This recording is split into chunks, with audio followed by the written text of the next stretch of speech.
지금 천하람 후보 연결되어 있습니다. 천하람 후보 14.98% 69,122표 득표하셨는데요.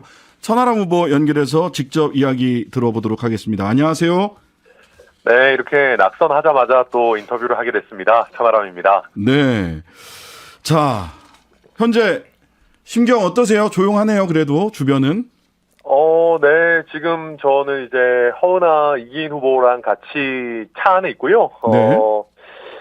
뭐 이렇게 정치 경력이 그렇게 길지도 않은데 낙선 경력만 자꾸 이렇게 수집하고 있어가지고 물론 마음이 아픕니다만은 네. 네, 제가 어찌 보면 전당대회에 거의 이제 마지막으로 뛰어들어가지고 그렇게 그리 긴지 않은 시간 이렇게 선거 캠페인 펼쳤는데 그래도 정말 적지 않은 우리 당원분들께서 저에게 또 표를 보내주시고 국민의힘 개혁에 힘을 실어주셔가지고 사실 마음은 아프지만은 동시에 또 감사한 그런 생각 갖고 있습니다.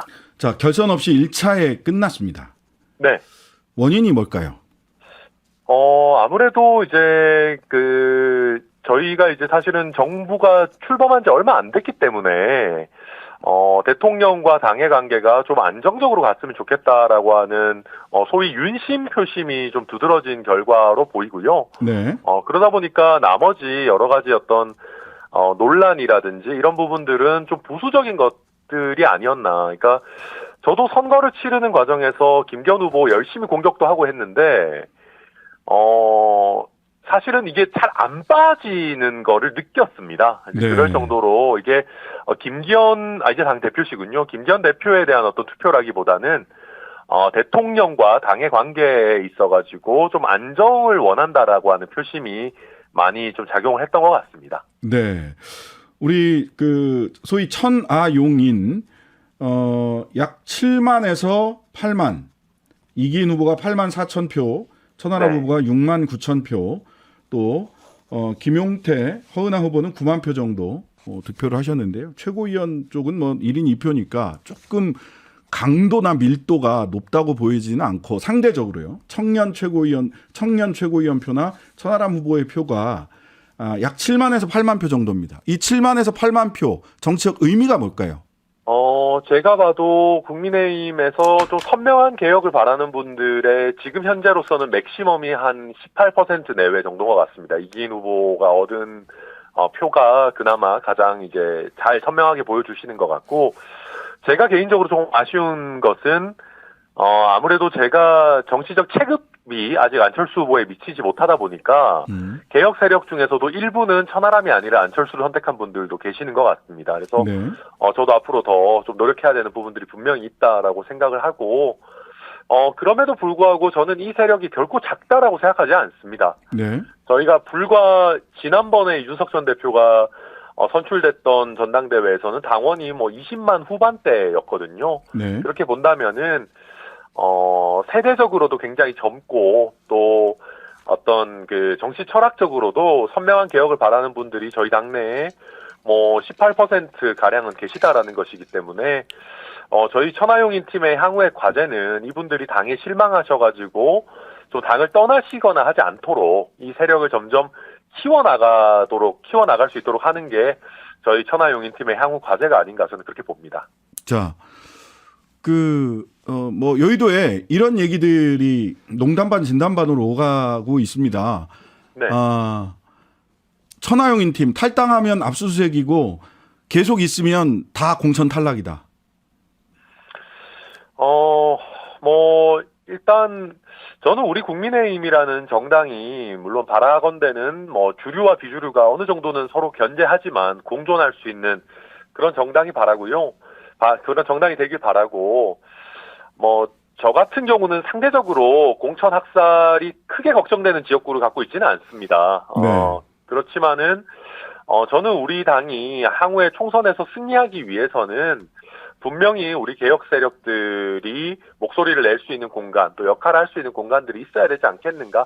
저는 뭐 그렇게 봅니다. 네. 이준석 전 대표가 초반에 인지도를 높이는 데는 기여했지만 막판에 우리들의 일그러진 영웅의 엄석대 비유 등 이게 오히려 역의 결집을 불러일으켰던 거 아니냐. 즉 천하용인 팀이 이준석과 함께 런칭을 한 건 잘했는데 중반전 이후 독자적인 색깔, 독자적인 정치인으로서의 가능성을 보여줬느냐 이런 질문에 대해서는 어떤 답 주시겠습니까?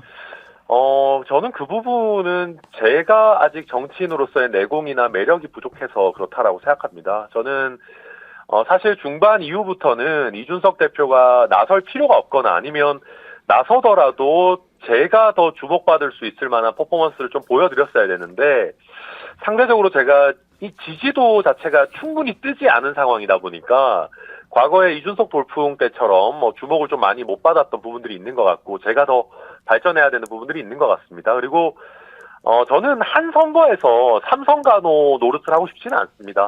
네. 초반에 천하용인 팀이 컷오프 통과하고 여기까지 올 수 있었던 것도 이준석 대표의 공이 컸기 때문에 저는 앞으로 어떻게 보면 저의 어떤 정치적인 매력도라든지 주목도를 이준석 대표 이상으로 키워나가야 된다라는 중장기적 과제를 아는 것이고 저는 이준석 대표가 이번 선거에 있어서 부정적인 영향을 끼쳤다라고 분석하고 싶지는 않습니다. 네.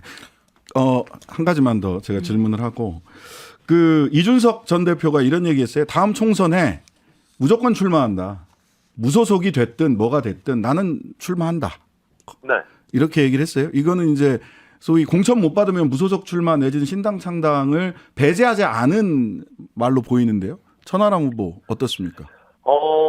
김기현 대표를 포함한 저희 당권 주자들은 모두 다 상향식 공천, 시스템 공천을 약속을 했습니다. 그래서 저는 그런 시스템 공천과 상향식 공천의 약속이 이준석 대표에 대해서도 공정하게 지켜지기를 바라고요. 그렇지 않은 경우에 어떤 정치적인 어떤 해법을 모색할지는 이준석 대표가 본인이 판단할 것이기 때문에 제가 하기는 적절하지 않은 것 같습니다. 본인은 어떠신가라는 말씀. 저 같은 경우에도 저에게 공정한 기회만 주어진다면은 제가 지금 당협위원장 하고 있는 순천 갑 지역구에서 저는 충분한 경쟁력을 가지고 있다라고 생각합니다. 그래서 저에 대해서도 당연히 공정과 상식에 걸맞는 여러 가지 어떤 기회가 주어지기를 바랍니다. 네. 우리 헬마가 질문할 게 있다고 하시네요. 예, 천하람 후보 고생 많으셨고요.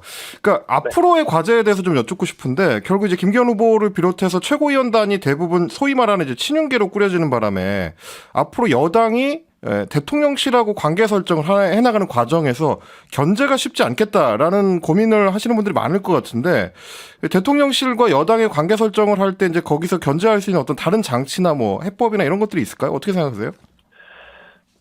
견제를 해야겠다는 생각이 있으실지 일단 잘 모르겠습니다.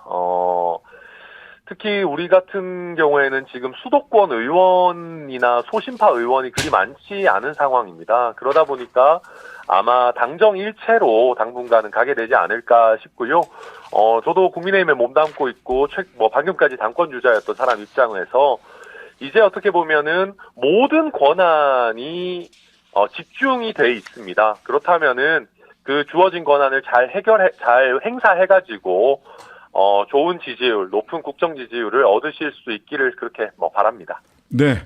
자, 오늘 고생하셨고요. 그리고 지금 이 적지 않은 표, 이 정치적 의미, 지지자들의 정치적 의미를 잘 해석하셔서 다음 길을 열어가시기를 기원드리겠습니다. 오늘 제가 원래 유쾌한 사람인데 이렇게 낙선하자마자 나와가지고 이거 방송 분위기 떨어뜨렸는지 아닌지 모르겠습니다. 아무튼 다음번에 또 웃으면서 찾아뵙도록 그렇게 하겠습니다. 네, 인터뷰 감사합니다. 네. 지금까지 천하람 전 국민의힘 당대표 후보였습니다. 예. 하루 종일 기다려지는 진짜 시사. 평일 저녁 6시 5분 신장식의 뉴스 하이킥.